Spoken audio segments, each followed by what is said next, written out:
bem. Agora nós vamos refletir um pouquinho sobre o Evangelho de hoje, para sairmos daqui com uma reflexão para a nossa semana, que vai assim nos acompanhar no decorrer da semana.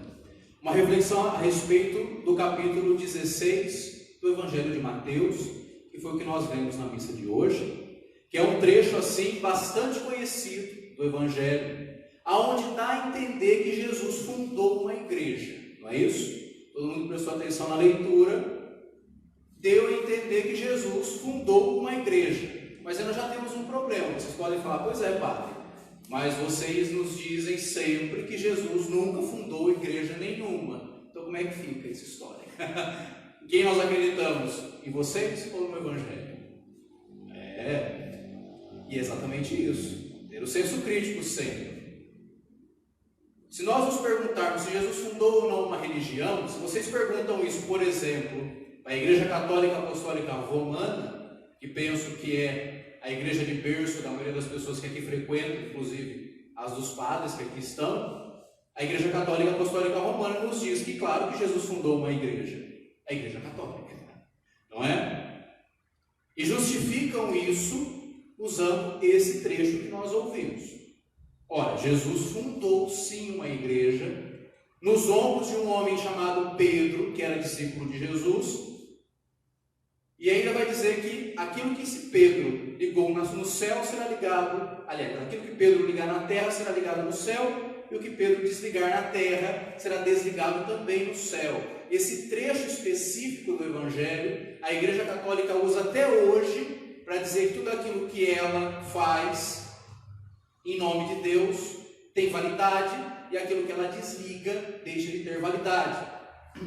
Não sei se vocês sabem, mas ela justifica inclusive a excomunhão com esse trecho aqui. Ou seja, Pedro, segundo a Igreja Católica, foi o primeiro Papa. Não é isso que diz a Igreja Católica? Pedro foi o primeiro Papa. E de lá para cá todos os papas são sucessores de Pedro. Logo, aquilo que a Igreja determina, Deus liga no céu, aquilo que a igreja desliga, Deus desliga no céu. Todo esse absurdo é tirado desse pequeno trecho que vocês ouviram. Todas as bulas, digamos assim, de excomunhão, constam esse trecho aí. A igreja tem autoridade para isso. E essa autoridade foi dada por Jesus de Nazaré. Só que nós temos um problema aí nessa história. Primeiro, Pedro foi seguidor de Jesus, sim ou não? Contemporâneo de Jesus. Jesus morreu mais ou menos no ano 30. Pedro, no máximo, viveu até mais ou menos no ano 60, pelo que nos consta, ok? A Igreja Católica foi criada no século IV. Ou seja, 300 anos depois que Jesus de Nazaré morreu e que Pedro morreu, é que o imperador de Roma, chamado Constantino,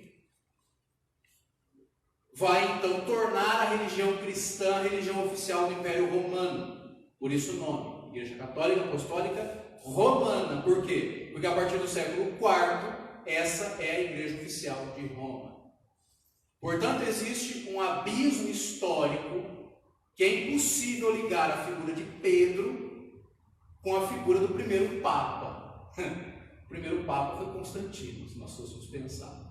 Okay? É claro que é importante salientar isso, porque do ponto de vista histórico é injustificável a Igreja Católica Apostólica Romana dizer que é a única igreja fundada por Cristo, sendo que ela passou a existir 300 anos depois que Jesus havia morrido. Ok? Aí vocês perguntam, mas padre, e esse trecho do Evangelho? Pois é. Nós sabemos que os evangelhos foram, no decorrer da história, alterados pela própria igreja, sim ou não? Ninguém é ingênuo bastante para pensar que os textos sobreviveram ilesos por 2000 anos. De jeito nenhum. O tempo que a igreja governou, ela conseguiu alterar algumas coisas nos textos bíblicos e alterou a favor dela. Ok? Não à toa, ela tirou do cânon bíblico vários evangelhos. Hoje, na Bíblia que nós temos em casa, existem 4 evangelhos: Mateus, Marcos, Lucas e João. Só que eles não foram os únicos evangelhos que foram escritos. Existem centenas de outros que a igreja não aceitou. Por quê? Porque mostravam um Jesus diferente do que ela queria que fosse passado. Nós temos, por exemplo, o evangelho de Maria Madalena, que coloca Jesus como marido de Maria Madalena. E por que nós não aceitamos isso? Porque a igreja não quis aceitar, porque não quer dizer que seja mentira. Nós temos evangelhos que Jesus é retratado como um ser humano apenas, não como uma divindade. Mas como a igreja queria divinizar a figura do Cristo, não são aceitos esses evangelhos. Então nós devemos ter um senso crítico muito grande ao ouvir os evangelhos. É isso? E pensar que os evangelhos, mesmo esses evangelhos que nós temos na Bíblia, eles não são uma continuação coesa um do outro. Pelo contrário. Às vezes, entre um evangelho e outro, existe muita contradição. Não sei se vocês já pararam para ler os evangelhos. Esses que nós temos na Bíblia. Mateus, Marcos, Lucas e João. Façam um exercício de leitura. É breve, não demora muito. Se vocês lerem os 4 evangelhos de carreirinha, vocês vão ver que eles são extremamente contraditórios uns com os outros. Por isso a Bíblia tem de ser estudada. Por isso a Bíblia tem de ser estudada, para que nós possamos então conhecer e saber o que de fato possivelmente aconteceu e o que não aconteceu. Essa passagem que nós ouvimos hoje não aconteceu. Jesus não fundou uma igreja, mas baseado em que o Senhor diz isso? Na própria Bíblia. Esse pequeno trecho que eu li para vocês do Evangelho de Mateus, no capítulo 16, ele existe também no Evangelho de Marcos. Também, só que de uma forma diferente. E historicamente falando, o Evangelho de Marcos ele é mais antigo que o Evangelho de Mateus. Segundo os historiadores, os estudiosos da Bíblia, o Evangelho de Marcos foi o primeiro evangelho que foi escrito, lá no ano 70. Lá no ano 70. Portanto, 40 anos só depois que Jesus havia morrido. É o mais próximo do evento Jesus de Nazaré. O Evangelho de Mateus já foi escrito lá no ano 90. Pouco depois. E cada evangelista narra a história de um jeito. Então agora, nós vamos fazer um exercício. Eu vou ler esse mesmo trecho que nós ouvimos na narração de um outro evangelista, que é o evangelista Marcos. E vocês vão ver a diferença que existe entre um e outro. Coisa que vocês não vão ver em nenhuma outra igreja. Porque na maioria das vezes os padres e pastores querem passar uma mensagem de que tudo que está lá é a palavra de Deus. E claro que não, gente. A Bíblia foi escrita por seres humanos. E nós devemos então saber identificar o que de fato faz parte da mensagem de Jesus e o que foi colocado depois pelos homens. Então eu vou ler para vocês esse primeiro trecho na narrativa de um outro evangelista. Mas vamos um pouquinho assim voltar para o texto de hoje. Então o texto de hoje, segundo Mateus, Jesus está numa região pagã, uma região portuária, que é Cesareia de Filipe. Portanto, uma região onde existem povos de outras culturas que não a judaica. E aí Jesus lança uma pergunta para os seus discípulos. Uma pergunta assim muito curiosa, viu? Se vocês quiserem fazer o mesmo exercício que Jesus faz, vocês chegarão à mesma conclusão que ele chegou. Jesus diz assim para os seus discípulos: olha, eu quero saber na opinião de vocês, o que andam falando de mim por aí? Ou seja, qual é a fama que eu estou tendo? O que vocês escutam dizer a meu respeito? E aí os discípulos de Jesus começam: olha só, estão dizendo por aí que o Senhor é João Batista. João Batista foi um líder popular na época de Jesus, que o próprio Jesus seguiu, tanto que João Batista vai batizar Jesus, não é isso? Vocês estão lembrados? João Batista foi um líder popular que o povo seguia, e João Batista pregava que Deus um dia enviaria o Messias, ou seja, o enviado de Deus, aquele que iria libertar o povo judeu da escravidão. Na mentalidade dos antigos, Deus poderia intervir na história e na natureza, entendeu? Então o povo judeu estava sob jugo romano, e na mentalidade desses profetas, um dia Deus, o próprio Deus, mandaria um enviado, que seria o Messias, ou o Cristo, que é Messias em grego, para libertar o povo. E aí então os discípulos de Jesus dizem isso: olha, o povo está dizendo que você é João Batista. João Batista tinha sido morto e agora voltou dos mortos e é você. É isso que o povo está dizendo por aí. O senhor é um profeta. Só que outros estão dizendo que o senhor é Elias, que era também outro profeta que também pregava algo parecido com isso. Que um dia Deus enviaria um libertador que resolveria todos os problemas de Israel, e não só isso, além de libertar o povo de Israel, tornaria a nação de Israel uma nação soberana. Conseguiram entender? Então, quando nós dizemos Messias, há mais de 2000 anos atrás, o que tem por detrás é essa figura do imaginário religioso, que era um líder político e religioso que Deus enviaria para libertar o povo. Ok? Então é isso que os discípulos respondem para Jesus: olha, estão dizendo que você é um profeta desse Messias aí.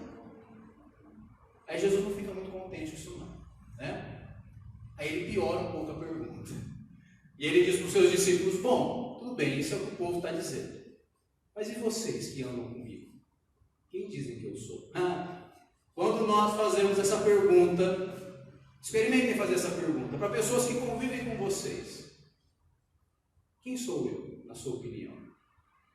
Vocês vão se surpreender com as respostas. Porque às vezes nós achamos que estamos sendo transparentes e passando uma mensagem, mas nós não sabemos como essa mensagem chegou ao ouvido do outro.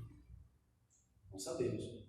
E é isso que Jesus quer saber. Tudo bem, essa é a opinião do povo. Mas e vocês que andam comigo? E vocês que comem comigo todos os dias? Quem dizem que eu sou? Como quem está querendo dizer assim: deixa eu ver se vocês estão entendendo o que eu estou dizendo. Eu tenho até medo de fazer essa pergunta. Mas Jesus faz. E aí então Pedro, que era um dos seus discípulos, toma a palavra e diz assim: bom Senhor, tu és o Messias. Ou seja, você não é um profeta desse enviado, você é esse enviado. Você é o libertador do povo, você é aquele que Deus enviou para nos libertar da nossa escravidão e tornar a nossa nação uma nação soberana.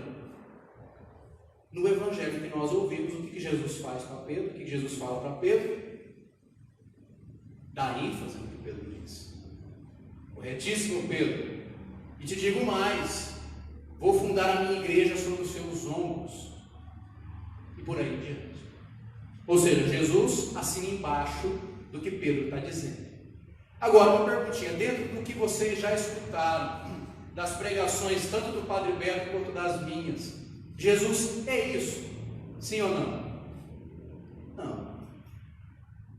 E a prova que ele não é isso está no Evangelho de Marcos, nessa mesma passagem. Olhem a diferença. A mesma Bíblia, a mesma passagem em outro evangelista, evangelista Marcos. Diz assim, Marcos capítulo 8, versículo 27. Jesus partiu com seus discípulos para os povoados de Cesareia de Filipe. No caminho, ele perguntou aos seus discípulos: quem dizem os homens que eu sou? Eles responderam: alguns dizem que tu és João Batista, outros que és Elias e outros que é algum dos profetas. Então Jesus lhes perguntou: e vós, quem dizeis que eu sou? Simão Pedro tomou a palavra e lhe disse: tu és o Messias. Até aqui tudo igual, né? Então Jesus proibiu severamente que eles falassem a alguém a respeito dele. Opa, peraí. Jesus assina embaixo ou Jesus proíbe que eles digam essa coisa? O texto continua, diz assim: em seguida, Jesus começou a ensinar os seus discípulos, dizendo: o Filho do Homem deve sofrer muito, ser rejeitado pelos anciãos, pelos chefes dos sacerdotes e pelos doutores da lei. Deve ser morto, mas ressuscitará ao terceiro dia. E Jesus dizia isso abertamente. Ou seja, Jesus está desconfigurando todas as expectativas que eles tinham a respeito do Messias. O Messias não vai libertar o povo, O Messias não vai tornar a nação de Israel uma nação soberana.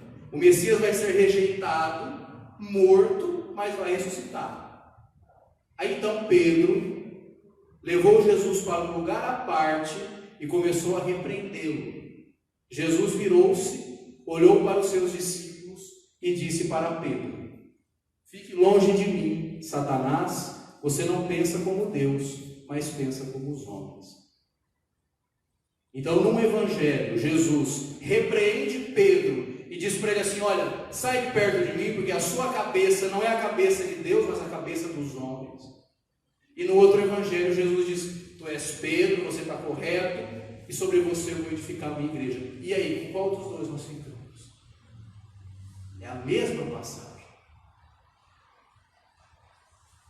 Ora, nós devemos ficar com o texto mais antigo, que é o Evangelho de Marcos, que é isso que eu acabei de ler.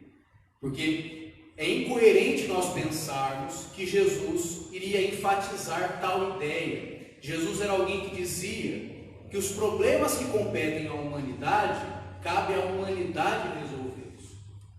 Vamos lembrar daquele trecho que Jesus diz: vós sois o sal da terra, vós sois a luz do mundo. Portanto, Jesus veio para quebrar essa ideia de que Deus vai resolver os nossos problemas, como o povo da antiguidade pensava. Não, um dia Deus envia alguém que vai libertar a gente desses problemas todos. Um dia Deus envia alguém para libertar a gente da pandemia, não é? Um dia Deus envia alguém para libertar a gente da fome. Um dia Deus envia alguém para consertar o nosso país, enfim. São os Messias que o povo cria. E Jesus vem para quebrar essa ideia e dizer que, na verdade, tudo aquilo que compete a nós e ao mundo, nós é que devemos resolver.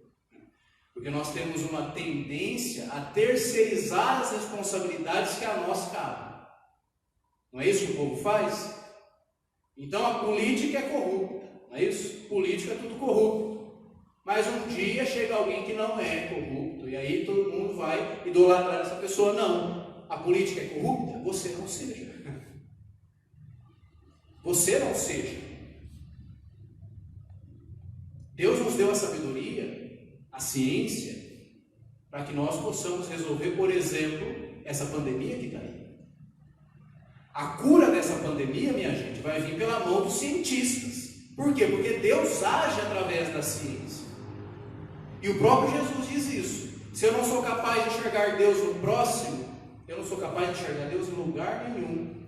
Então, se eu não consigo ver Deus na mão de um profissional da saúde, nesse momento que nós estamos passando, não adianta lotar a igreja e ficar clamando. Porque Deus não vai fazer isso aqui no mundo. Não vai. Por quê? Porque o mundo é responsabilidade nossa. A fome no mundo, nós podemos acabar com ela amanhã, se nós quisermos. Amanhã. Porque não falta alimento no mundo. Basta que o ser humano pare de ser egoísta, mesquinho, acumular, distribua melhor as coisas. Pronto, a fome do mundo acabou. Se todos nós estivéssemos engajados, cientificamente falando, inclusive o nosso país, com verba necessária para pesquisa acadêmica, científica, talvez nós tivéssemos descoberto a vacina. Mas um país que não investe em ciência passa pelo que nós estamos passando. Então perceba, gente, Jesus, ele veio para nos dizer que Deus nos deu tudo o que nós precisamos ter para viver muito bem. E que a nós cabe isso. E não ficar esperando que Deus faça isso por nós, que Deus acabe com a pandemia e por aí em diante. Então, o que eu quero que vocês assim saiam daqui com a reflexão de hoje é realmente parar para pensar. Jesus, ele veio nos dizer que Deus habita dentro do ser humano, não em religiões, não é isso? Não em templos feitos por mãos humanas. Então, jamais, em hipótese alguma, Jesus iria fundar uma igreja. A igreja de Jesus é o ser humano, é a vida humana. Nós somos templos do Espírito Santo. Não importa se nós nos reunimos aqui, não importa se nós nos reunimos lá fora. Aonde existe o ser humano e aonde existe amor, Deus está presente. E o que Pedro faz é questionar e repreender Jesus, porque ele não queria isso. Ele queria que Jesus dissesse: eu sou o libertador mesmo. Eu vim para libertar vocês. Não precisam fazer nada não. Basta me seguir que eu vou libertar vocês. Era isso que Pedro queria ouvir. Só que não é isso que Jesus diz para Pedro. Pelo contrário, Jesus diz: vai para trás de mim. E chama Pedro de Satanás, que significa opositor. O que é um Satanás? É todo aquele que pensa diferente da forma como Deus pensa. Então hoje muitas igrejas também dizem a mesma coisa. Olha, vamos para a igreja, dá glória a Deus, aleluia, dá o dízimo, porque um dia Jesus volta. É isso que diz as religiões, a maioria delas dizem isso, né? Um dia Jesus volta, e quando Jesus voltar, aí o mundo vai virar um paraíso. Só que já faz 2000 anos que Jesus morreu. Será que ele vai voltar? Voltar de onde? Voltar para quê? Se ele já nos disse tudo o que nós precisamos saber. É duro ouvir isso. As pessoas querem ouvir que Deus vai fazer por nós. Não, porque Deus está em nós. Por isso Jesus dizia que ele era o dedo de Deus no mundo. Ou seja, Deus age através de mim. Olha a responsabilidade que eu tenho. Olha a responsabilidade que eu tenho, se eu tenho noção e consciência de que Deus age através de mim. Então Ele espera que eu resolva os problemas do mundo.